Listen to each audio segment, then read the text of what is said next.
खानाच्या वधानंतर अनेकांना असं वाटतं की अफजल खानाच्या वधाच्या आधी इथं मंदिर होतं. तसं नाही. अफजल खानाला मारल्यानंतर छत्रपती शिवाजी महाराजांनी आपलं कुलदैवत आपल्याला सान्निध्य असावं म्हणून इथून मंबाजी नाईक पानसरे यांना नेपाळला पाठवलं. तेव्हा नेपाळला राजे होते विक्रमादित्य आणि त्यांच्याकडे पाठवलं. त्रिशूल गंडकी, श्वेत गंडकी, कृष्ण गंडकी आणि नुसती गंडकी अशा 3 नद्यांचा संगम जिथं आहे तिथं असणारी जी शिला असते, ज्याला पाषाण म्हणतो किंवा दगड म्हणू आपण, तिथून ती गाडीतून इथं आणली आणि इथं आणल्यानंतर तिची उत्तम मूर्ती तयार केली आणि ती ही बसवलेली ही मूर्ती आहे. नुसतं एवढं नाही, म्हणजे ही मूर्ती छत्रपती शिवाजी महाराजांनी स्वतः बसवलेली आहे. या मूर्तीच्या व्यवस्थेसाठी शिवाजी महाराजांनी लोक नेमले, पूजेसाठी हडप नेमली, विश्वनाथ भट हडप. इथं देवी पुढे पुराण सांगण्यासाठी पौराणिक नेमले, त्यांचंही घर इथं आहे. दुसरे फडणवीस नेमले, म्हणजे रोजचा कारभार करण्यासाठी. लिखापडी शिवाजी महाराज नसतील तर त्यांच्या वतीनं काय करायचं ते करण्यासाठी. किल्ल्याला हवालदार नेमले, जे मंबाजी नाईक पानसरे होते त्यांच्या घरालाच या किल्ल्याची हवालदारी दिली. म्हणजे किल्ल्याचे गडकरी ते आहेत. अजूनही त्या घरातले लोक येत आहेत. सूर्याजीराव भोसले म्हणून होते, मागच्या वर्षी माझी भेट झाली, आता भेट झाली नाही. तर हे लोक या देवीच्या नेमली. देवीला कुणी वर्षभर काय काय करावं त्याचं सागर संगीत व्यवस्था करून दिली. म्हणजे नैवेद्य कधी व्हायचा, अर्पण कधी करायचं, दसऱ्याला काय करायचं, नवरात्रात काय करायचं, या सगळ्या व्यवस्था लावून दिल्या. आणि स्वतः शिवाजी महाराजांनी मग काय केलं, शिवाजी महाराजांनी देवीचं भोपे पण स्वीकारलं, देवीचं सेवक पण स्वीकारलं. म्हणजे काय, म्हणजे मी देवापुढं राजा जरी असलो यात किंचित भक्त आहे. म्हणजे देवीला नैवेद्य दाखवल्यानंतर नैवेद्यानंतर जे खाली पडलेलं खरकट असतं ते साफ करण्याचं काम शिवाजी महाराजांनी पत्करलं. म्हणजे देवाविषयी किती भाव शिवाजी महाराजांच्या अंतःकरणात होता ते कळतं. त्यासाठी मुद्दामून हे देवळात थांबलो आपण. इथं एक वस्तू दिसते, तलवार आहे, हे सगळ्याला कळत आहे. पण या तलवारीचं वैशिष्ट्य आहे, हिच्यावर कान्होजी हंबीरराव असं कोरलेलं आहे, सोन्यानं कोरलेलं आहे. इथल्या बाजूला आहे. सगळ्यांनी हात लावत बसू नका, काही करू नका. पूर्वी ही तलवार देवीच्या आत गाभाऱ्यात असायची, पण आता थोडं लोकांना दर्शनाला उपयुक्त व्हावी म्हणून काचत का होईना पण इथे ठेवलेली आहे. ही तलवार आहे. या तलवारीचं एक वैशिष्ट्य असतं की या तलवारीला इकडच्या बाजूला छिद्र आहेत. छिद्र म्हणजे रिबीट करायची, रिबीट लावा. म्हणजे कमीत कमी या तलवारीनं 500 मुसलमानांची मुंडकी मारलेली आहे. यवन सेनेतल्या लोकांची मुंडकी मारलेली आहे. कान्होजी हंबीरराव यांची ही तलवार आहे. ही अजूनही इथं पूजेत आहे, चांगली आहे. ही जी पालखी आहे ही देवीचा इथला छबिना निघतो. नवरात्रात उत्सव असतो. तुझ्या पालखीच्या मोर हलगी तुतारीचा नाद, तुझ्या पालखीच्या मोर हलगी तुतारीचा नाद. तुझ्यासाठी जीव येणा भक्त घालती असाद, तुझ्यासाठी जीव येणा भक्त घालती असाद. काळजाचा ताल सूर गगनाला भिडला, काळजाचा ताल सूर गगनाला भिडला. गुलाल उधळला तेव्हा तुझा छबिना चालला, गुलाल उधळला तेव्हा तुझा छबिना चालला, गुलाल उधळला तेव्हा तुझा छबिना चालला, गुलाल उधळला तेव्हा तुझा छबिना चालला. महाराजांनी प्रतिष्ठापना केली तेव्हापासून ललिता पंचमीचा उत्सव चालू होता. मध्ये काही काळात बंद पडला होता. आदरणीय बाबासाहेब पुरंदर यांनी तो चालू केला. तो अजूनही चालू आहे. आपण पंढरपुरातून अनेक लोक याला येत होते, लक्षात ठेवा. अजूनही अनेक जण येतात. पण आपल्यातली एक वारी, जसं पुण्यतिथीला रायगडला येतो तसं ललिता पंचमीला येणारी एक टीम तयार होती, ती अजूनही येते. स्वतः बाबासाहेब त्यावेळेस हातात जो पोत घेऊन देवीचा गोंधळ घेऊन नाचायचे. त्यांच्या 99व्या वर्षाच्या गोंधळात नाचलेला व्हिडिओ अजूनही उपलब्ध आहे, पाहायला मिळेल. तर हे विषय कळावेत म्हणून मुद्दामून थांबायला सांगितलं. दुसरा एक विषय होता आपल्या बरोबर. मी जेव्हा पुढे होतो तेव्हा माझ्या बरोबर एक फडणवीस होते, श्रीकांत काका फडणवीस. त्यांचं पंढरपूरचं नातं आहे, लक्षात ठेवा. त्यांची मुलगी पंढरपुरात आपल्या घरात दिलेली आहे, पंढरपुरात आहे. हा, ते पुण्याला घर गेलं, आता ते वहिनी पण गेल्या. हा विषय सोडून द्या, पण नातं आहे, अनेक अर्थाने ते नातं आहे.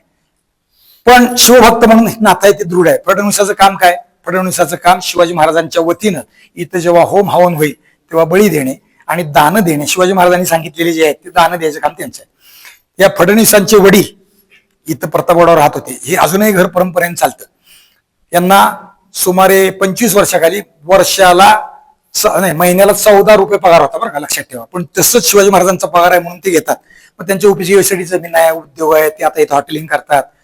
पण अजून घर टिकून आहेत, इथलं आपली व्यवस्था सांभाळतात. फडणवीसाचं काम. त्यांचं जे राहतं घर आहे देवीच्या डाव्या हाताला आहे. ते शिवाजी महाराजांचे पंतप्रधान मोरोपंत पिंगळ्यांचं घर आहे. तिथं मोरोपंत पिंगळे राहायचे. महाराज गडावर आल्यावर बाले किल्ल्यात, पण बाकीचे लोक जे राहतात त्यात मोरोपशी, म्हणजे पंतप्रधान कुठे राहत होते, या घरात राहत होते. माझं सौभाग्य आहे की मी या घरात काही दिवस राहिलेलो आहे. माझा अनेकांचा आहे, म्हणजे इथं असणारे खूप जण आहेत. त्यामुळे ते सांगितलं. फडणवीसाचा विषय मुद्दा म्हणून सांगायचं कारण असा की हाजी मस्तान नावाचा, म्हणजे आज दाऊद इब्राहिम तुम्हाला माहित आहे किंवा धुरंधर मुळे अजून काही गोष्टी माहित आहेत, पण हाजी मस्तान नावाचा मुंबई चालवणारा एक गुंड होता आणि त्याच्या वतीनं मुंबईतून रोजच्या रोज एक फुलाची गाडी या अफजल खानाच्या कबरीला फुलं वाहण्यासाठी गाडी आणि अत्तरी येत होतं, लक्षात ठेवा. आणि हा हाजी मस्तान, त्याला केव्हा लहर लागेल तेव्हा या परिसरात यायचा, त्या अफजल खानाच्या कबरीपाशी जायचा आणि तिथल्या व्यवस्था अनेक गोष्टी तो पाहायचा. आणि मग तो आला की खैरात करायचा. खैरात म्हणजे दान, खिशात नोटा भरायचा, माग माणसं असायची पोत्याने नोटा घेऊन, आणि खिशात नोटा काढायचा आणि येईल त्याला हातातल्या नोटा वाटत जायचं. मग ते हाजी मस्तान आलं की या भागात अजूनही दारिद्र्य आहे, खूप लोक कष्टाळू आहेत, खूप कष्टानं जमीन पिकवावं लागते. ते हाजी मस्तान आला की यायचे आणि खैरात घेऊन जायचे. ते दिल ते कोणी 2 नोटा 5 नोटा 100च्या, त्यावेळेस काय असतील त्या 10च्या 20च्या काय असतील त्या घेऊन जायची. इथल्या लोकांना बाजार प्रतापगडावरच्या लोकांना महाबळेश्वरात आहे. मग हे फडणवीस किंवा गडावरचे गडकरी सकाळी उठतात आणि बाजाराच्या आठवड्याच्या बाजारला चालत महाबळेश्वरात जातात, संध्याकाळी घरी येतात. मावळाच्या वेळेस घरी येतात, 4ला निघाले की 2 तासात येतं माघारी. तर ते फडणवीस माघारी निघाले होते आणि हाजी मस्तान आडवा आला. त्यांचं गुडघ्यापर्यंत लावलेलं जंगलात किंवा आपण ज्याला रानात लावतो तसं अर्ध गोधोतर, अंगात छाटी, डोक्यावरती ते काही बाजार केलेलं बाचकं, त्याच्या खाली चुंबळ, असं रूप ते येत होते. आणि हाजी मस्तानने खिशात हात घातला आणि त्यांना बघितले असे नोटा समोर धरल्या. त्यांनी बघितलं असं हाजी मस्तानकडे, बाचक्याला हात लावला नाही, कमरेचं काही सोडलं नाही, तसेच उभं राहिले. खाली सोडावं, नीट राहावं असं काही केलं नाही, तसेच उभं राहिले. त्यांनी हातच पुढे केला नाही, तसेच उभारले. हाजी मस्तानला वाटले की यांना कमी वाटते म्हणून त्यांनी अजून नोटा काढल्या, अजून हातात धरल्या, धरा. ते तसेच उभारले, काहीच करेना, हात पुढेच करणार, घेणार. त्याला वाटलं अजून कमी आहे, त्यांनी अजून नोटा काढल्या, अजून धरल्या. तरी ते म्हणले नाही, घेत नाही. का घेत नाही त्यांनी सरळ विचारलं. सगळे लोक घ्यायला आलेत, खैरात घ्यायला आलेत, तुम्ही का घेत नाही? आणि मग त्यांनी उत्तर दिलं, मी शिवाजी महाराजांचा दानाध्यक्ष आहे, त्यांच्या वतीनं दान द्यायला मी हात असा करतो, मी असा हात करणार नाही. मी असा हात करणं म्हणजे शिवाजी महाराजांनी दान मागितल्यासारखं आहे, माझ्या हातनं ते होत नाही. म्हणजे शिवाजी महाराजांनी पेरलेल्या निष्ठा आजही आमच्या लोकांच्यात इतक्या तीव्र आहेत. शिवाजी महाराज काय आहेत ही या लोकांकडे बघून आपल्याला शिकता आलं पाहिजे, आचरता आलं पाहिजे, म्हणून हे ऐकलं पाहिजे. अजून अजून अजून बारीक बारीक गोष्टी आहेत, मी गंमत सांगतो तुम्हाला, थोडं वेगळं वाटेल. देवीची पूजेची वेळ झाली, आपण त्यावेळेस झालं की एक गोष्ट सांगतो, 3 मिनिटात 4 मिनिटात संपेल. गोविंद दांडेकरांनी शिवाजी महाराजांचं चरित्र लिहिलं, त्यात एक कथा लिहिली की या महाबळेश्वराच्या डोंगरात शिवाजी महाराज फिरत होते आणि एकदम कड्यातून एक धनगर वर आला, डोक्यावर मुळी होती आणि तो असा भिंत चढल्यासारखा ती कडा तो चढून वर आला. आणि मग शिवाजी महाराजांनी विचारलं, बोलवा इकडे, काय झालं? ते काय करायला लागला, चुकलं मला माफ करा. त्याला वाटलं की मोळी सरळ रस्त्याने आली की आणा 2 आणा कर घेतात, त्रास देतात ते चौकीतले लोक, तसं आता हे द्यायला लागले, माझं चुकलं, परत नाही आणणार. ते म्हणले तसं नाही, तू डोंगरात वर कसं काय आला सांग. ते म्हणलं असं चढत आलो. मग तू परत दाखवशील का?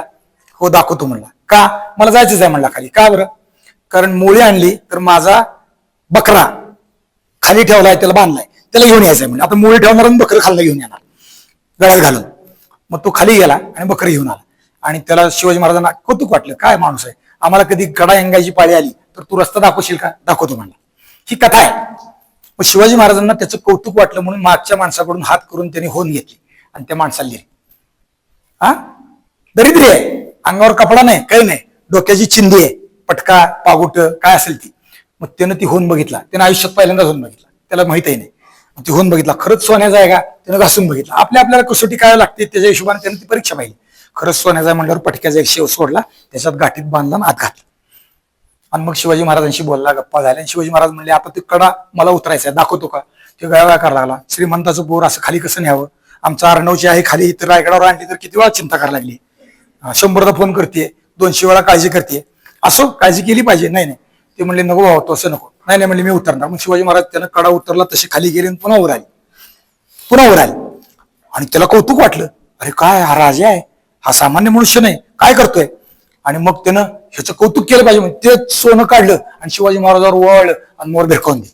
ही माणसं आहेत ती अशी आहे, त्या सोन्याची किंमत शिवाजी महाराजांपेक्षा जास्त नाही, त्याच्यावर ते उधळून टाकायला तयार आहे. असं सोनं उधळलं तसं त्यांनी आपली प्राण उधळली, म्हणून हे स्वराज्य उभं राहिलं. ह्याचा अनुभव मला आला. मी माझा सांगतो, थोडक्यात सांगतो. इथं वरती महादेवाचं केदारेश्वराचं मंदिर आहे, तिथं गुरुवाचं घर आहे पूजेचं.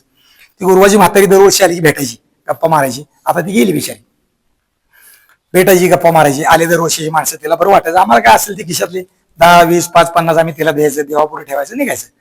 माझं लग्न झालं आणि आम्ही दोघं आलो जोडीनं. पहिल्याच वर्षी लग्न झाले. मग वडिलांनी दर्शन झाले की ती म्हातारीची भेट घेतली, पाणी वणी पिलं.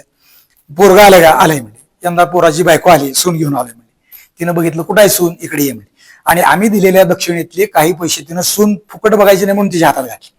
लक्षात ठेवा, हा संस्कार आहे, हे या लोकांना जपतात. आपल्याला ते जपता आलं पाहिजे म्हणून हे शिकवायचं. म्हणजे शिवाजी महाराजांच्या काळातले जे लोक आहेत ते अजूनही तसे आहेत, हे सगळ्यात महत्वाचं आहे.